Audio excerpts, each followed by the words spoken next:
Good morning, everyone. Thank you, Ellen, Amy, and Rabia, and the rest of the event organizers for inviting me to be part of this discussion. And I feel really honored to be invited to moderate this conversation. So thank you so much. As Amy said, our work at the UWSEattleCommunityEngagement Commons really focuses on meeting people where they are in their own neighborhood, where they work, they live, play. But it goes beyond that. It's also about centering the experiences and knowledge of the communities as we're developing programming and activities in what we do at the Commons. So really about co-creating mutually beneficial partnerships. So I feel very excited about working in this field and working in this work. And I'm also very excited to be in this panel with three women who understand the importance of place and the power of both meeting communities where they are and co-creating spaces where people feel like they belong. So thank you so much for all three panelists.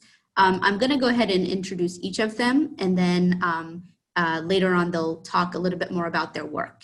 So first, I'd like to introduce Polly Olson. As the Burke Tribal Liaison, Polly Olson is responsible for overall coordination of the Burke's relationship with the tribal and Indian organizations. It includes establishing and strengthening ties and relationship with tribal officials, elders, staff, and urban Indian leadership. Polly staffs the Native American Advisory Board, whose members provide advice and direction within the Indigenous efforts that focus on a number of important areas, including cultural practices, exhibits, collection policy, outreach, and collaborative tribal and museum research and programs. And I know Polly, when I was an undergrad, she ran a program for young minority students who wanted to go into medicine. So I've known her for a while, and I'm really excited to be part of this panel with her. The second panelist is Jazmyn Scott, who's a program manager at LANGSTON, a lifelong supporter and advocate of the arts rooted in the Central District. Jazmyn Scott is the current and first program manager at LANGSTON, Seattle's hub for Black arts and culture. In 2009, Jazmyn founded the Town Entertainment, a company that presented, produced, and promoted live music and unique events in Seattle, as well as the marketing and development of up-and-coming artists, primarily in the R&B, soul, and hip-hop genres. In 2012, Jazmyn co-founded 50 Next, Seattle Hip Hop Worldwide, a digital time capsule highlighting Seattle and Northwest hip hop, and later partnered with Black Heritage Society of Washington to plan the Black History Month celebration at the Museum of History and Industry in 2014.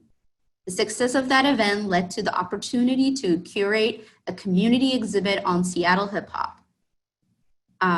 The Legacy of Seattle Hip Hop exhibit had a highly successful run at MOHAI from September 19, 2015 until May 1st, 2016, and won the 2016 American Association for State and Local History Leadership in History Award. Jazmyn can often be found hosting, emceeing, and moderating arts and culture-related events and programs, and recently interviewed Gabrielle Union during her Seattle stop on her real-life book club tour, which is really cool. I was gonna say, I actually did attend that MOHA. I didn't know that Jazmyn was kind of curating and pushing that, so that was awesome. I remember that exhibit, and when I was visiting home during grad school, I went to it with my husband, so that was really awesome. Thank you so much, Jazmyn. And then we have Elishiba Johnson, who's a co-founder of Wanamwari. If I said that wrong, Elishiba, you'll tell me later. Elishiba Johnson is a conceptual artist, heavily influenced by the Fluxus movement and the accessibility of art experiences and objects. She sees art taking the role of philosophy in the 21st century and providing the frame for discussing and solving our complex and important civic problems. Johnson, who has a BFA from Cornish College of Arts, was the owner of Fair Gallery Cafe, a multi-use art space that held art exhibits, music shows, poetry readings, and creative gatherings. Since 2000, 2013, Johnson has been at the Seattle Office of Arts and Culture, where she is a public art project manager and works on capacity building initiatives. In 2018, Johnson started a public art practice with her collaborator, Kristen Ramirez. They believe in creating opportunities that bring equity, accessibility, relevance, and engagement to a community. And they believe that every project ought to begin with meaningful engagement with the people who occupy the place, whether through questionnaires, storytelling, historical research, or celebration. Elishaba is currently a member of the Americans for the Arts Emerging Leaders Network Advisory Council and has won 4 Americans for Arts Public Art in Review Awards for her work. That's super impressive, Elishaba. Thank you so much for being here, and thank you so much for all of you for being part of this panel. As I said, each of the panelists are going to speak a little bit about their work. So I like to give the floor to Polly so that she can speak. For each of us will speak about 5 minutes. So I will let Polly take it away. Good morning, everyone. For those who don't know me, I'm Polly Olson. I am a member of Yakima Nation located in South Central Washington State. And as Salam shared, I am the tribal liaison for the Burke Museum. I find that the main focus of my job is relationship building with tribal communities to provide a safe place for tribes to come in and access conversations and come in and visit the collections, as well as participating in policymaking within the museum, from cultural practices to assisting with programming, education initiatives that are happening within the Burke, and really administering the Native American Advisory Board, which really is the advising board to help us work through healing opportunities, healing needs that we have to do within a museum. I'm also a community member and have done a lot of work with the Seattle Indian Health Board and several other organizations within the Seattle area. So it's a pleasure to be with you today, and I look forward to our conversation. Thank you. Thank you so much, Polly. I would like to now go to Jazmyn. Jazmyn, take it away. Thank you. So I put together a little bit of a presentation for you guys. So thank you to Rabia for managing the slides for me. And so when I see those pop up, I'll start. Jazmyn, maybe you can just kind of sort of get started as the slides come up, if that's okay with you? Sure. They're all like time based on what I'm talking about, but I think there we go. There it goes. Perfect. Because I'm going to give you guys just a little bit of overview of who Langston is and our work in the context of the place. So Langston is located in Seattle's historically Black neighborhood, the Central District. And as many of us know, the reason that the Central District was regarded as the Black neighborhood was due to redlining in the early 1900s. And by the late 1960s, the Central District was nearly 80% African American. The Langston Hughes Performing Arts Institute on the corner of 17th and Yesler was built in 1915, originally as the Shevra Bicker Holem Synagogue, and it became a community center and a part of the City of Seattle's facilities in 1971. After the City of Seattle used federal Model Cities funds to acquire the building, it has been known by several names. You can change the slide, Rabia. First as the Yesler Atlantic Community Center, then the Langston Hughes Cultural Center, then the Langston Hughes Cultural Arts Center, the Langston Hughes Performing Arts Center, and then most recently, the Langston Hughes Performing Arts Institute. Many of us with close and personal ties to the Central District affectionately refer to the building simply as Langston, and as such, when determining the name for the independent nonprofit to take over programming in the Langston Hughes space, the community agreed that Langston was a fitting name. Langston was created as a response to the city and the community's desire to support the historic mission of the Langston Hughes Performing Arts Institute, which served as a community center and space for free classes, programs and activities, and childcare services, as well as a space for events and rentals. And an early analysis stated, instead of groups having to go out of their area for special convention or event, they would now have a special facility in which to hold their own meetings or events, including a large banquet facility and a large hall for their presentations. In 2013, after the Office of Arts and Culture took over operations at Langston Hughes from the Parks Department, they began a 3-year review and engagement process led by a transition consultant, upon which Langston, the nonprofit, was ultimately conceived and designed by community members to serve as a hub for Black arts and culture in Seattle. We officially began our work in late 2016, and our focus is to guide generative programs and community partnerships that center Black art and audiences and artists that honor the legacy of Seattle's historically Black Central District.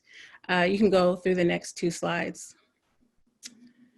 Community partnerships is what is at the center of our programming and provides a place for people in the Black community that have felt displaced to feel at home, be warmly welcomed and accepted, and be immersed in Black art and culture.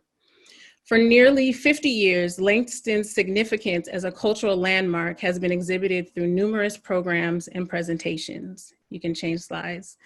Langston has been the site of creative exploration or discussion of local and international subjects of political and social, you went too far, sorry, political, social, and community concern, a space for teens and young adults to learn solid performance skills through their participation in programs, cultural specific performance and visual arts programs, theatrical productions, and so much more.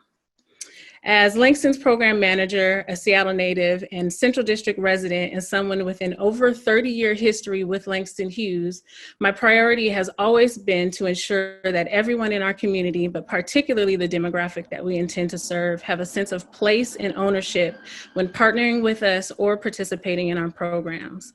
There was a period of time during Langston Hughes' transition when many folks from the community felt shut out and pushed away from a place that they were once connected to.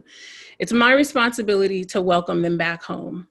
We do that by providing opportunities for reconnection and new connections. Many artists whose very first performance with an audience may have been on our stage, or someone who developed and honed in on their artistic skills in our building have had the opportunity to return for events or teach classes. Now you can go to that slide.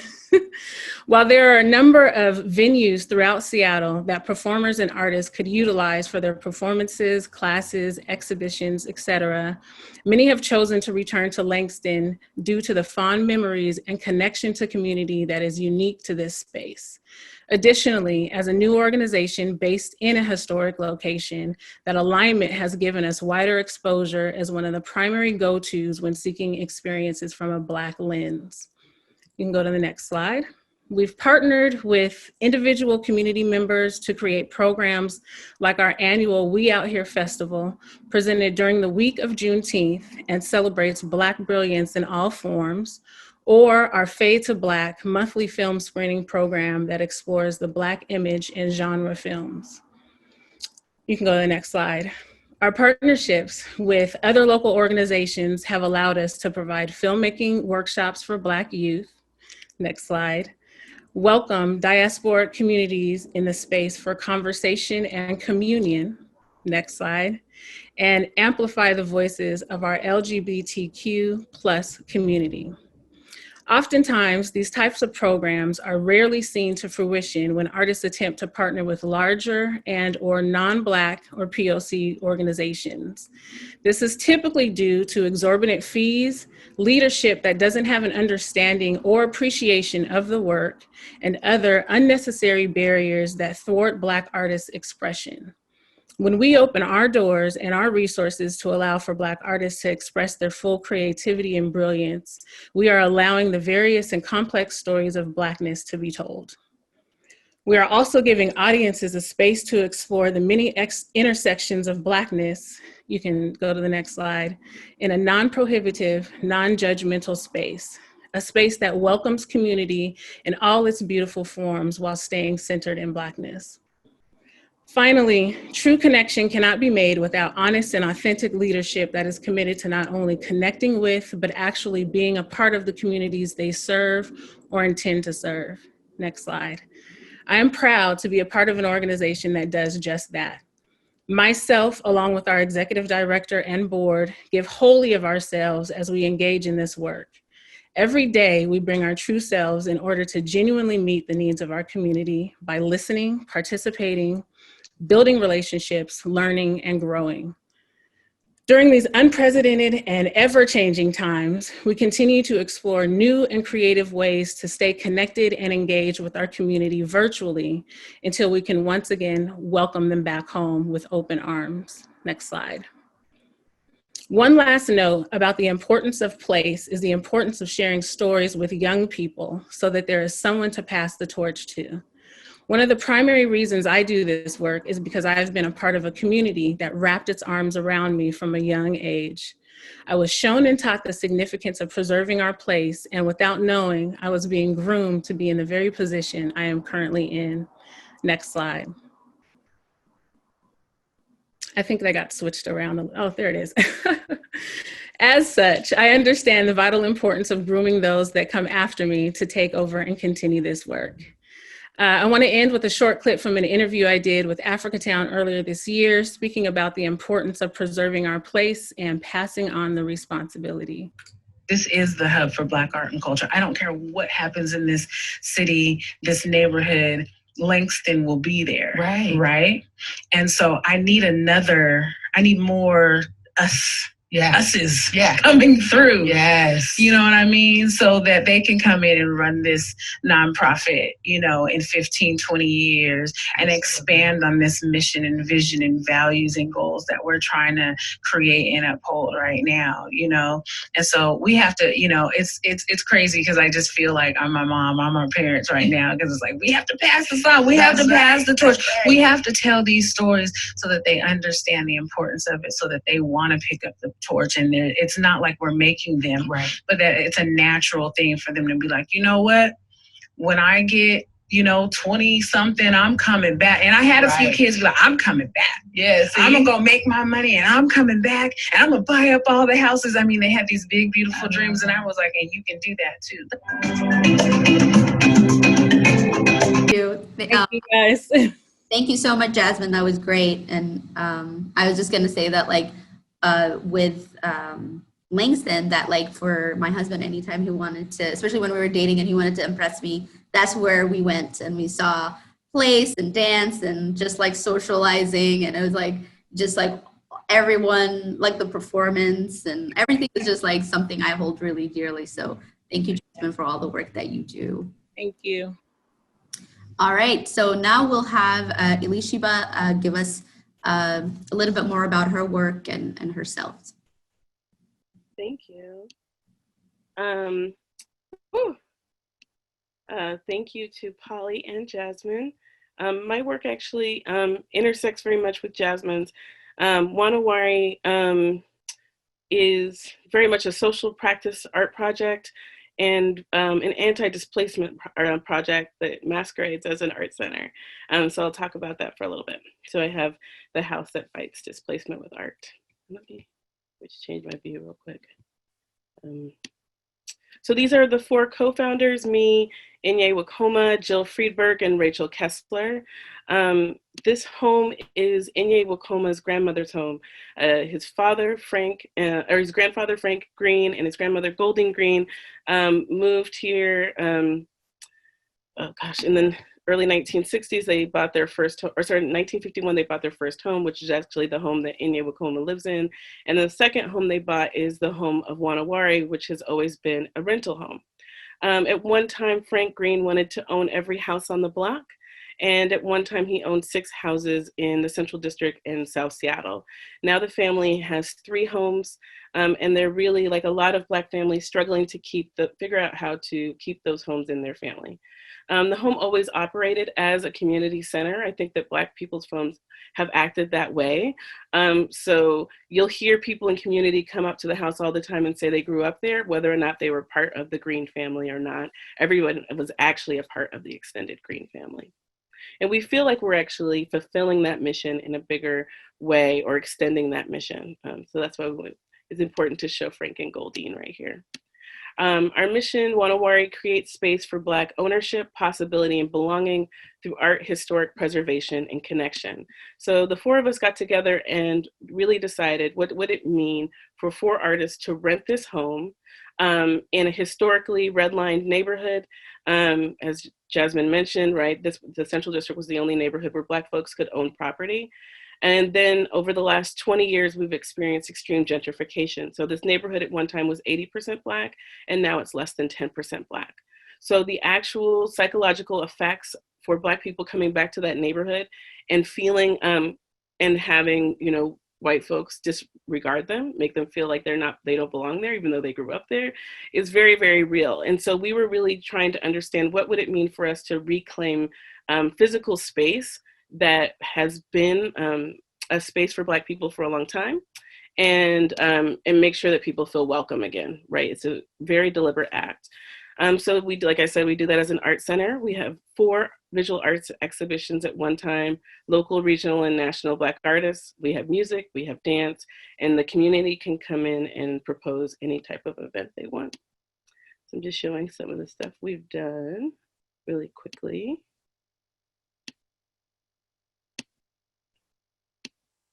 So we learned a few things after we opened. One of the things we learned was the importance of arts on the neighborhood level. And again, it's kind of echoing what Jazmyn has already said about the importance of Langston as a facility. People are able to just walk to Wanawari and experience arts and culture. They don't have to leave their neighborhood to do that. And that's super important, especially in this moment, as we are having what I call almost a repopulation of the Central District. So with projects like Liberty Bank and the Jackson Heights and the new Africa Town Plaza, Black folks are actually moving back into this community. It will not be a redlined community, but I've been saying it will be a multicultural community. And we need to make sure that we have arts experiences that reflect the demographics that will be there. Let's see, there's more of fun stuff we've done. There's the house.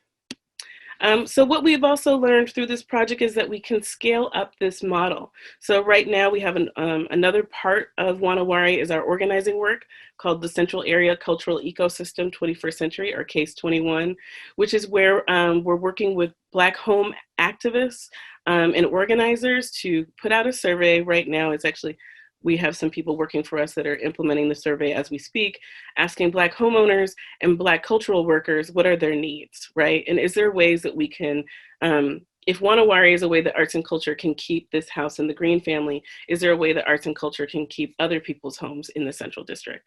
So that's part of our our long-term work of really seeing if we can do some matchmaking, and maybe if somebody has a spare bedroom, an ADU in their backyard, a spare basement, that could be rented to an artist or a cultural institution. There's some articles about us. We had our first birthday right after quarantine and had to very quickly figure out how to serve our mission of connecting Black folks around the region while not having our space open. So we have pivoted to doing online programming. We've done comedy shows, experimental performance art. Jazmyn and Langston, we partnered with them to do a 7-episode hip hop history project, karaoke, post-colonial karaoke, more performance art. So in our first year, we've had over 3,000 people come through the doors, 23 visual artists. We had over 60 events and performances, 5 artist talks and 7 workshops. And if you total all the actual community events, including barbecues, yoga, African spiritual services, and fashion shows, we had over 95 Black-centered experiences in our first year. So that is what I'm going to end my talk with. Boom. Thank you. Thank you so much, Elishiba. That was awesome. All right. I think I will keep my presentation real quick, but I did have a PowerPoint if Rabia, if you're able to pull that up. I think the biggest thing, you guys know, I think a lot of you know about the UW Commons, that our goal is strengthening partnership between the university and Southeast Seattle. And I'm actually currently at the Commons right now, but right on MLK and Othello. Of course, we're temporarily closed for events and the public because of the COVID-19 pandemic. But I live really close by, and so it's easy for me to walk here and do the work. Yeah, so I think that that's the biggest thing. And I think the way we do this work is just to sort of get some basics is that we collaborate with University of Washington departments and units and communities to curate community-based events and programs in our facility in South Seattle. It's about 2,300 square feet. And we've been open for about a year, although the University of Washington's partnership in Southeast Seattle go much longer, deeper than that. And the other part, we have the facility and we do the work that way. But as Elisha was saying, sort of events and activities in space is one, but another really important part of what we try to do is also convene and orient and consult UW departments and units and community partners in South Seattle to be able to talk about what it means to have a mutually beneficial long-term partnership. So that type of work is continuing to happen, even though our facility is closed. So there are some things we're doing virtually, but really the work of convening and consulting continues to happen. So if you can go to the next slide, Rabia. Just sharing that our mission really focuses on our equity, and that's really why we are here. And this photo was taken at the grand opening about a year and a half ago. Next slide. And then I just talked a little bit about this, but how do we do the work? We focus on campus in terms of really cultivating relationships on campus, but really focusing on how to increase the impact of the work UW already does in the community. So it's not necessarily always about adding more activities, but it's making sure that the engagement we are doing is going deeper. That's a big part of what we do. And then in community or in neighborhood here in South Seattle, it's also about building capacity of residents and organizations, because what you will find is that communities are already doing amazing work, and a lot of the time they're best situated to do the work in community anyways, but it's that they might need support in different ways to be able to elevate their work and even grow their work and really amplify their work. So it's more about us being a supporter rather than a leader in that.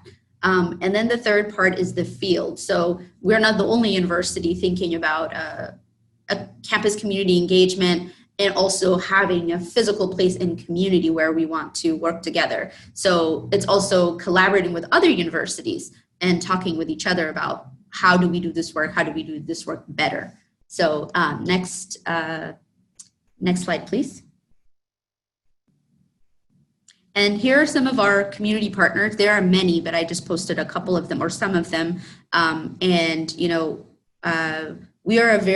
Seattle is a very multicultural kind of neighborhood. If you've ever been here, you'll see a very large Asian immigrant refugee community. You'll also see a large East African immigrant refugee community. And then there's many, many African American churches, congregations here in South Seattle. There's Latino communities. There's many people who live in South Seattle. So the organizations that we partner with represent that diversity with race and ethnicity. And then as I'm talking, if folks are able to post thoughts or questions on our thought exchange, that would be great, so you don't forget your questions for later. So next slide, please. And it's really hard to kind of describe to a lot of people what we do at the Commons. So I get questions of so what happens at the Commons anyways? It's 9 miles away from campus, and not everybody gets the chance, especially from UW, to come down here to kind of figure out what we do. I really like what Elisha said about people being able to just walk into the facility and how important that is. And we really work hard to make sure that the way even the exterior of the building looks, how welcoming are we being, having someone in the front desk who is from the community who could say hello, having someone from the community like me who is thinking about strategic thinking about like how we're partnering. So really focusing that. And so this just gives you a really snapshot of like spring of 2019, what we were doing that day. And it shows people walking in, like a UW alumni. We have UW staff who are walking into, a faculty member who is teaching a class in the space. We have someone from the city who was posting up some flyers in the community and came in to give us a flyer. We are part of an apartment building. So there are residents inside the apartment who come down and try to figure out what we're up to and what we're doing. They might hear music or they might hear open mic or something like that. So we're really, we have structured events and programming, and we also are a place where people can walk in. And those two things are very important to us, that we hold both. We don't want to schedule the entire day in our space and nobody is able to just walk in and just sit and work on the computer, use Wi-Fi or whatever it looks like. So that's, that's what I got. Next slide, please. And then we work with really great interns who are also University of Washington students, who a lot of them are from South Seattle and commute to UW. And so I've been really working closely with students, and that's something that I didn't necessarily, it wasn't like my initial reason why I came to this job, but it's one of those things that I'm growing to really love, because I'm seeing that they have so much passion about their community, which is both South Seattle, but also they also think of UW as their community. So, and have a hard time trying to blend those two together. And so being that I'm a UW alumni, I really like to work with them and create a sense of community with them and try to figure out how are you a professional that can contribute positively to your neighborhood, right? So next slide. Yeah, and this is just information about how to stay in touch with me. So I think that's I think that might be the end of the presentation. So we can go, I think, now to questions and answers. All right. So I'm very excited about hearing more from our panelists. So I think the very first question I want us to reflect on is, what does it look like when we're doing authentic relationship building and community engagement? What does that look like? What does that feel like? And so I just want to open it up that way. And any of you guys, Polly, Jazmyn, Elishaba, I'd love to just hear your thoughts on that. I'll go ahead and start. This is Polly, and we're an oral traditionalist, correct? So no PowerPoint for you today from us. I think the case study that I'd like to talk with you about this morning is around land acknowledgements. I think this is really tangible for the work that we're doing at the University of Washington and across the city. And an authentic relationship coming to a land acknowledgement takes a lot of work. It is going out into tribal communities and discussing what is the history of the land, who was on the land before we got there, and recognizing the diversity and the multiple tribes that actually utilized the land before it was colonized. And so that work takes some real time and effort and commitment to show up, be prepared for the historical trauma, the epigenetics to be played out that you are going to have to hold space for, and be aware that they are advising you, yet it is a statement that does come from within you.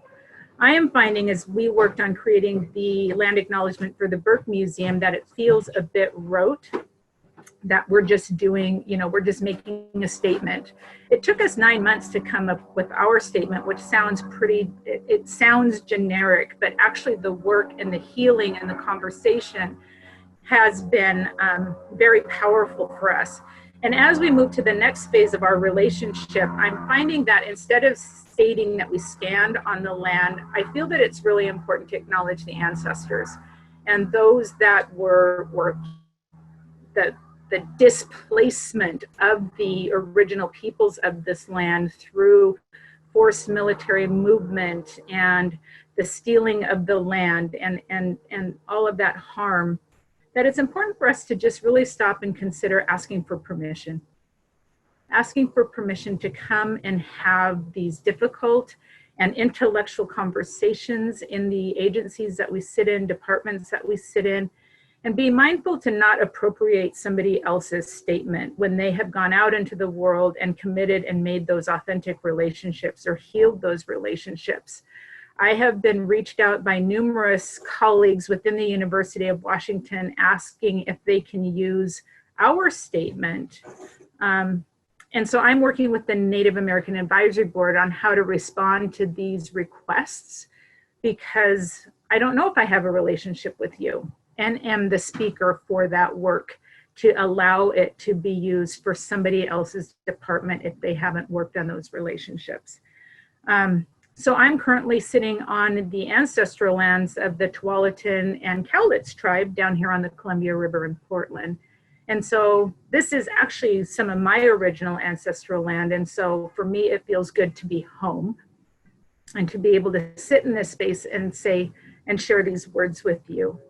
So authentic relationship is time consuming, it is showing up, and it is having the ability to listen and listen to the story and hold the space for the story and figure out how you fit in and want to make create the healing and the access to the work that you're asking to engage in with tribal communities or any communities that you work with.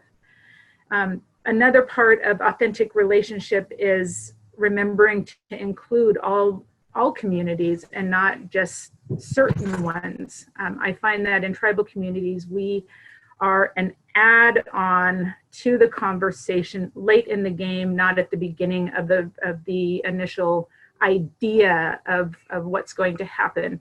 And so for authentic relationship, it would be nice if we were brought in at the beginning, not as a, oh shit, I forgot.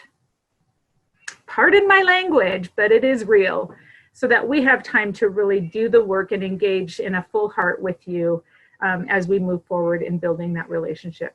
I will pause and let my colleagues, my panelists assist.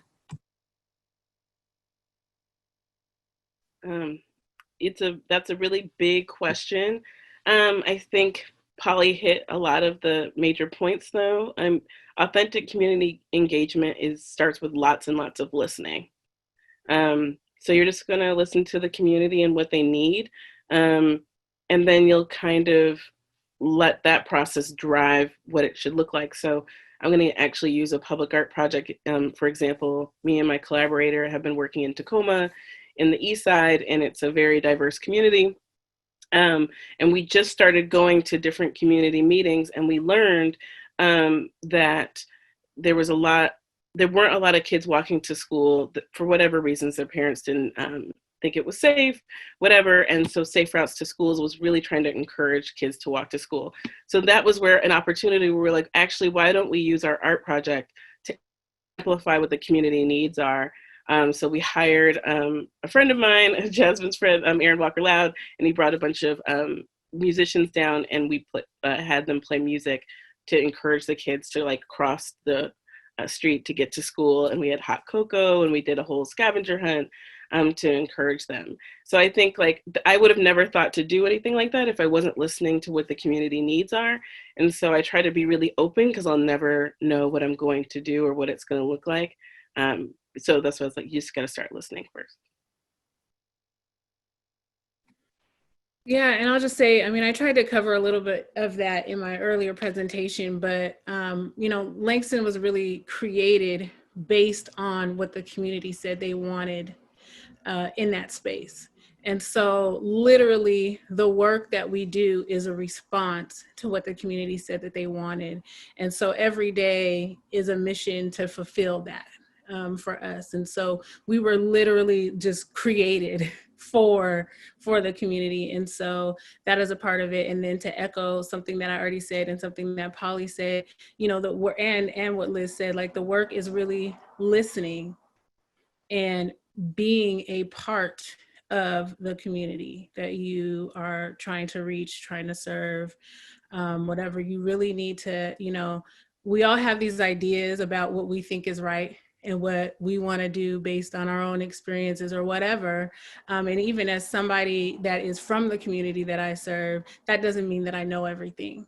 And so I still have to take some steps back at times to hear what my community has to say about what they want. I'm constantly getting feedback about the types of things that they want to see in the space, or the types of things that they want us to present or provide resources for, or whatever the case may be. And so in some of those things, it never crossed my mind. And so, you know, we're never, none of us are ever 100% experts on what needs to be done. And so we really need to be a part of the communities and really immerse ourselves so that we can hear from them and know what they want and address that appropriately. Thank you, everybody. Just something that you all said that really is, I'm kind of trying to, you know, embody or listen to, is that how not only is it hard work, but it's also, it's the type of work that like it is not ending, right? You're always working on it. You're always learning about it. And sometimes I think what I notice with being someone who's from the community who works in South Seattle, but also is sort of an ambassador of the university in community, which is a really challenging kind of mind state to be in. And so because, right, like for many reasons. And one of the things I see is that I think is a pitfall sometimes could be that we sort of pass on the work to folks like that. You know, when some of the best relationships and work that I've done with UW faculty, staff, and students have been when those folks are committed to the work themselves. So they're spending time in South Seattle. They're just sort of walking around, being in the coffee shop. They're really just here and not necessarily just relying on me to do that work, because right, that's not really fair, is it? Because as Polly was saying, well, you can't just take someone's relationship with the work that they did and just kind of like try to copy that. That doesn't make sense. It has to be, you have to do that work. You know, I can support you in letting you know about, kind of giving you the basic introductions of things. And as appropriate, I can introduce you to certain people who are ready to engage with you, want to engage with you. But the work itself, you have to do. You have to spend the time. You have to think about your program priorities and how you're going to engage. That work has to be yours. And so that's really, really important, and not passing it on to sort of who you think should work on that thing, right? No, this is your work. You have to embody that through that. And the best people the best partnerships I've seen are those folks who've really spent so much time in South Seattle. Now I go to meetings in community and I see them and I'm like, oh, hi, okay, great. Like, I'm not the only UW person in this meeting. This is good. It's a good, healthy thing. And so I do encourage that. I think that that's some of the best way. And I also, I'm curious what folks think about this, but sometimes when we hear the word, or when we get the advice of you need to listen to community, people, what they think that means sometimes is, well, I need to hold a meeting and I need to invite all the community and they need to tell me what I need to do. And that stuff is very exhausting for community, because lots of people ask them to come to meetings. I have a mentor here in South Seattle. His name is Mr. Davis, that's what I call him, Gregory Davis. He's a community organizer and activist here in Rainier Beach.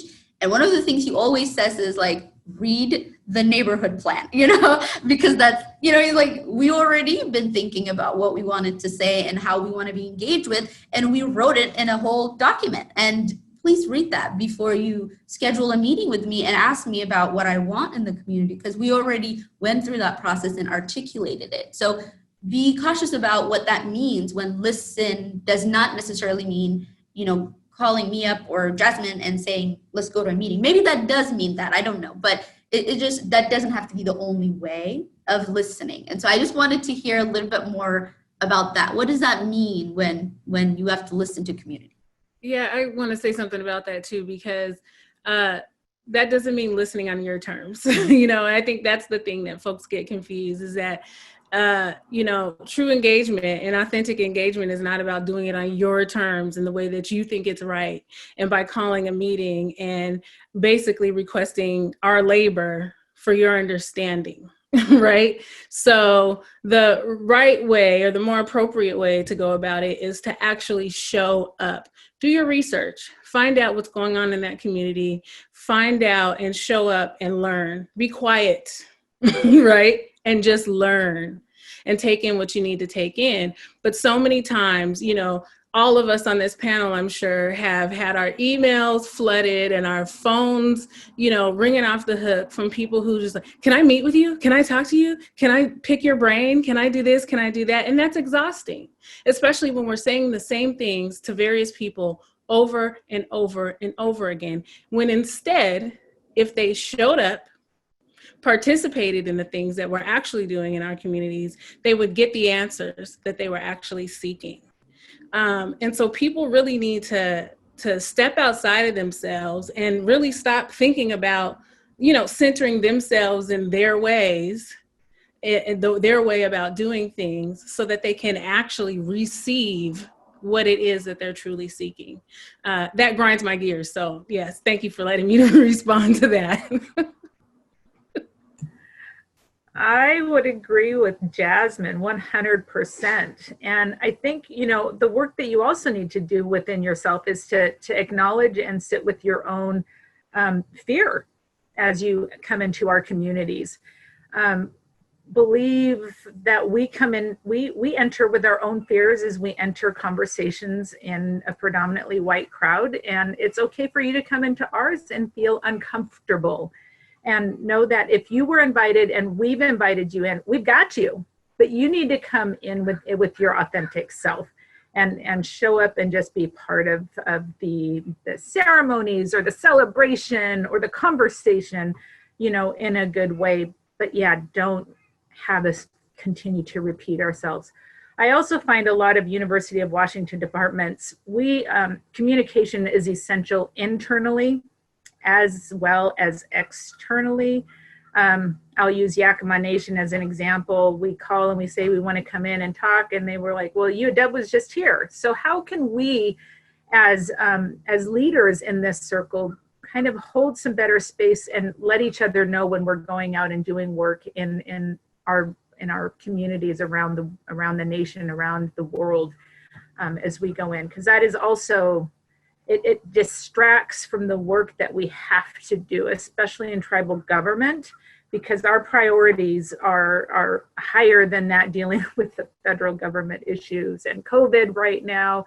So our conversation around education may not be a priority because they're not sending their kids to the UW at this moment, right? Pause. Elishaba? I mean, so much of what already has been said on this particular topic is already how I feel. But yeah, just reiterating, I mean, I think that's where the listening comes into play. I don't even know how effective I think that construct of running a community center, having, you know, a PowerPoint, you talk about your city or whatever, your institutional objectives, and then you ask community to respond to it. I mean, I actually think that doesn't work. And I've been, even when I was at the city, I was working with folks to kind of come up with new constructs to that. Because it's basically asking people to respond to what you think is important, which is what I think all of us already said, is that you actually need to listen to see actually what the real issues are. So I think, and Polly, you said that really perfectly, of getting outside of your comfort zone. I was doing work at Yesler Terrace and went and hung out with a bunch of Vietnamese awesome women. I didn't speak Vietnamese and ended up doing the electric slide with them. I mean, so it was just like, it's actually can be really awesome and fun. And then that was an experience that helped me understand actually really in an integral way about how different communities are able to create social experiences together in this really interesting housing construct. I think I'm always trying to stay open, especially as in my public art practice. The last thing I want to do is put an artwork in a community that they hate or they feel like doesn't represent them. And so I have to be constantly open to what people think. Thank you, guys. That was awesome. There's a question that came in through the thought exchange that also kind of really relates to the question around what is fake partnership or relationship building and community engagement look like? I think the wording that they had here is, can you address kind of performative allyship? Hopefully I'm saying that right. Can you address performative allyship?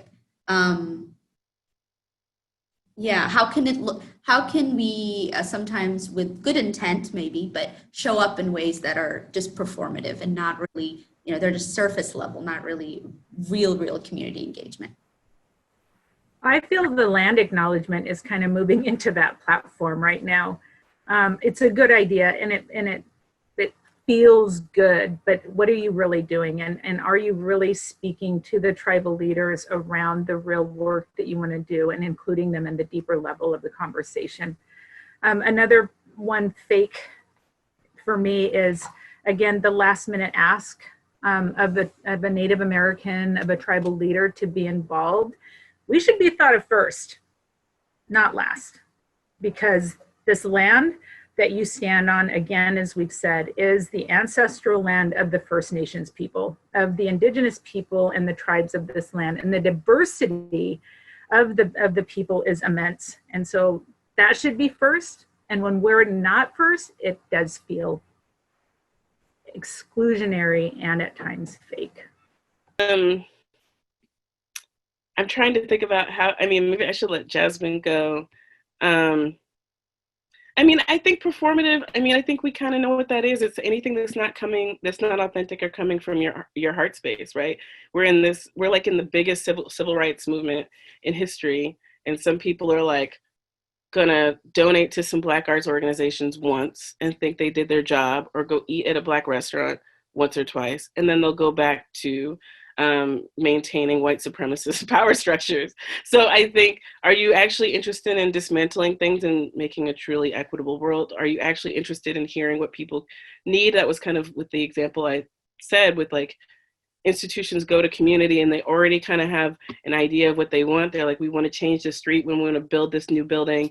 And we just want people to co-sign what we want. Or actually, are you willing to say, if they say this building, we don't want it here, that we're actually going to go back and figure out what, the community needs. Maybe they need a community center or whatever, or maybe we need to move that building somewhere else.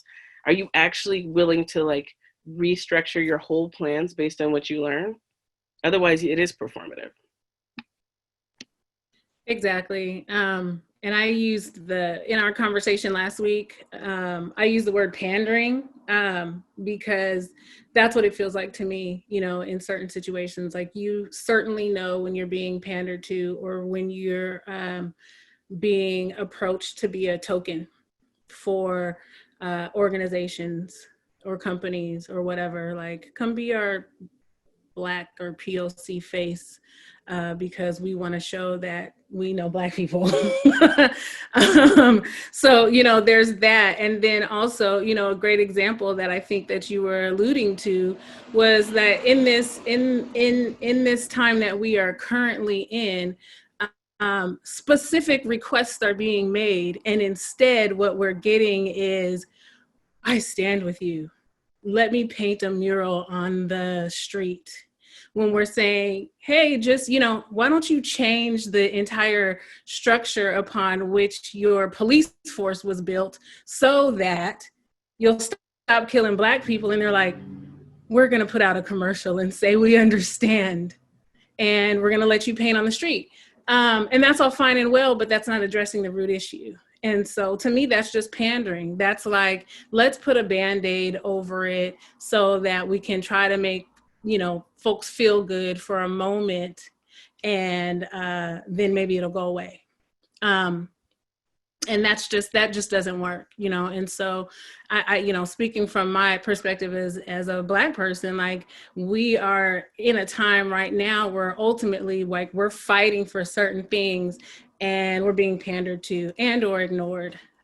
So, we certainly, there's so many different forms of that we experience personally, professionally, as Black and people of color, every day since birth.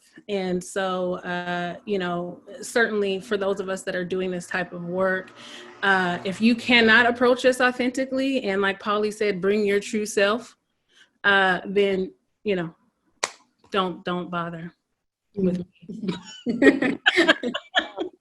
I think I can also just add really quickly. I'll try to be quick because I know we're running out of time. But you probably noticed that two of my collaborators at MOHAI are, white cis women, and they really do feel like their role is to understand, their privilege and use that to help dismantle white supremacy. And so they do that by like staying in the background a lot, amplifying Black voices, the Black leadership, and I think that like sometimes white people feel like they can't be a part of this work, and you actually do need to be a part of this work because you benefit from these systems. So you need to figure out how to dismantle them. So I'll just leave it there too. Absolutely.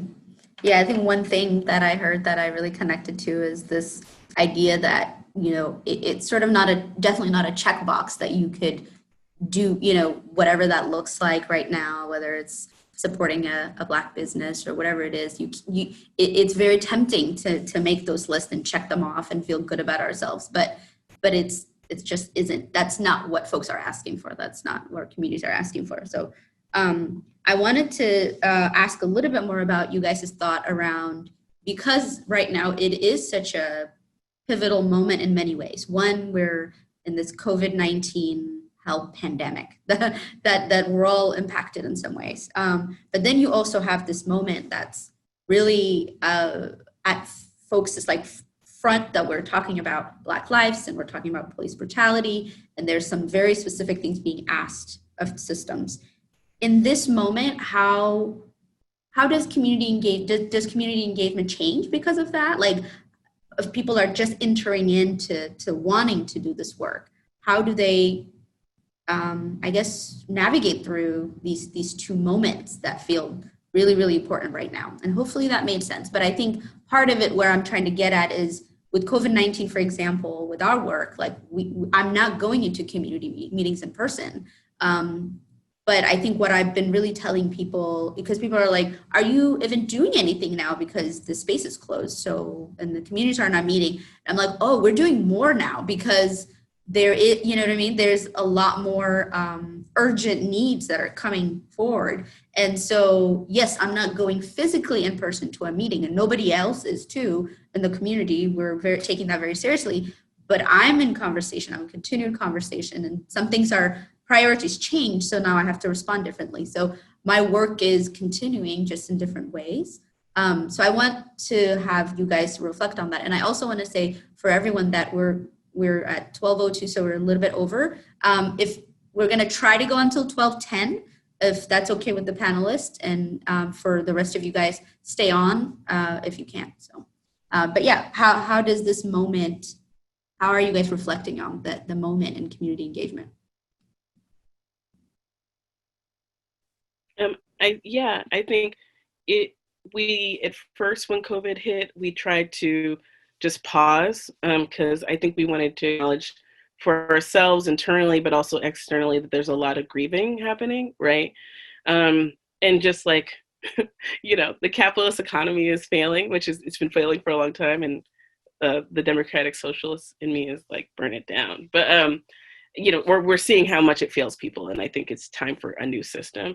That being said, we also realize that we still need to serve our community, whether or not our space is physically open, which is why we're still having programming and being creative about that. And we're starting to work with community again to figure out what socially distanced programming looks like. So I think people still need connection. People still need belonging, which is a core tenet of our work. And so we're still figuring out how to do that in this moment. I also think, I could speak, for me and Jazmyn, that we've been doing this work. So it's interesting that all of a sudden people are like, what does it mean to be like a Black-led arts institution that is like, trying to like work on housing policy? And we're like, well, yeah, we've been doing that, So yeah, it's a great opportunity to get people to know about our work. But I do wonder, is this a momentary interest or is this actually a long-term interest? But we were already doing this work before any of this happened, and we'll keep doing this work. Yes. When COVID hit and we got shut down, in March, that was a super, super like hard and frustrating time for me personally, because you know, the day that the governor shut down the city, I was like, my heart was beating out of my chest, and I had so much anxiety because I didn't understand how this was going to affect the arts industry. And so that was a really hard thing for me to wrap my mind around. And so, you know, I spent much of March just being stressed out and saying, oh shit, every day, all day.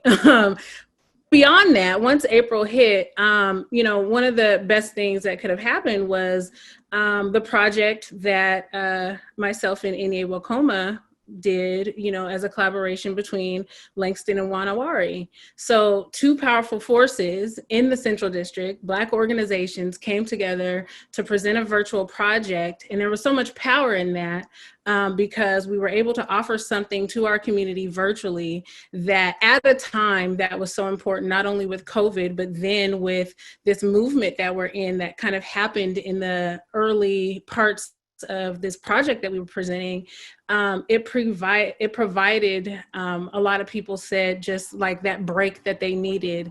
It was medicine for them to be able to have something to look forward to each week that just gave them a break from being stressed out about everything else happening in the world. And so, you know, again, because we've been doing this work, we knew how to come together and respond to the needs of a portion of our community. And that was so important. And it was healing for me because I had something to look forward to. It was something that I have been, you know, interested in and engaged in, you know, for so much of my career and life anyway. And so we just jumped right in. And so from that point, we are continuing, this is a learning process. And so we're continuing to learn how to respond to our community in new ways because, you know, for me, I like to bring people together. I like to see you, shake your hand, hug you, look you in your eyes, that whole thing. And we're not able to do that. So we're doing it in different ways. And so we're learning along the way. This past weekend, we just ended our annual film festival. This is our 17th year, and we did it all online, and it worked. We still brought people together, and we still connected in very genuine and authentic ways. And it was probably better than it has been in past years because people needed that. So we're learning, but we're nonstop. And like you said, Salam, like, I feel like in the past few months, I've been busier and working more actually than I had, you know, earlier this year before we got struck with COVID. So, you know, I'm honored to be able to do the work that we do, even among all of the challenges that we're facing, because this is what we do. This is who I am. And so I will just do it and give everything that I need to give in order to get the job done. We at the Burke Museum, we're kind of in a different situation. We opened a brand new building in October 2019. We were open for 5 months. COVID hit and we had to shut down. So we were learning what our new Burke is, and we're still engaged. And now we're getting, you know, we have to follow the University of Washington protocols for COVID. And we're also following and trying to be a part of the cultural heritage institutions and be a part of their opening and the work that we're doing. So we are crashing the walls in how to engage with our communities, how to keep installations going and having our research going within the natural history aspect and cultural aspect of the museum. And so with your help, when we open, come and see us, come back so that we can be successful and you can appreciate this really amazing, beautiful new building and access to museum professions in a way that we don't have in the Seattle area. And so learning, that's the new thing. It's a new experience for all of us.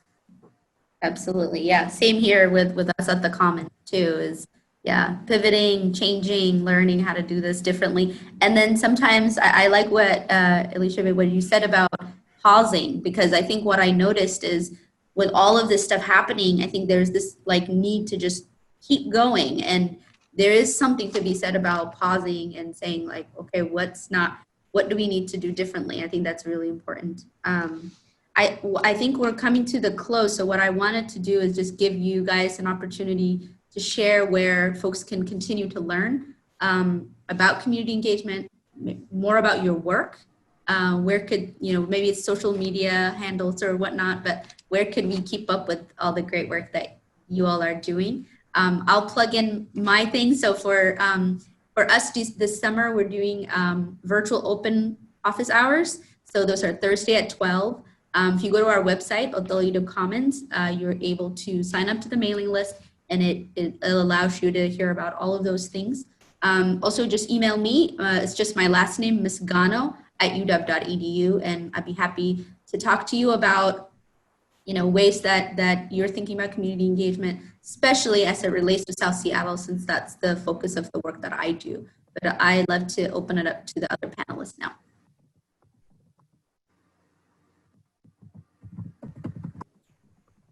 I just dropped it in the chat, but our website is LANGSTONSeattle.org.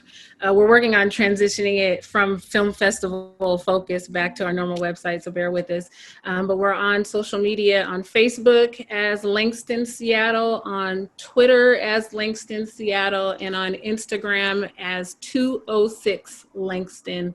So I encourage everybody to follow us on social media. We're always posting up-to-date stuff there. And then on our website, you can sign up for our newsletter and stay in the loop. And thank you, everybody, for this. This was fun. Same here. I dropped our website in the chat.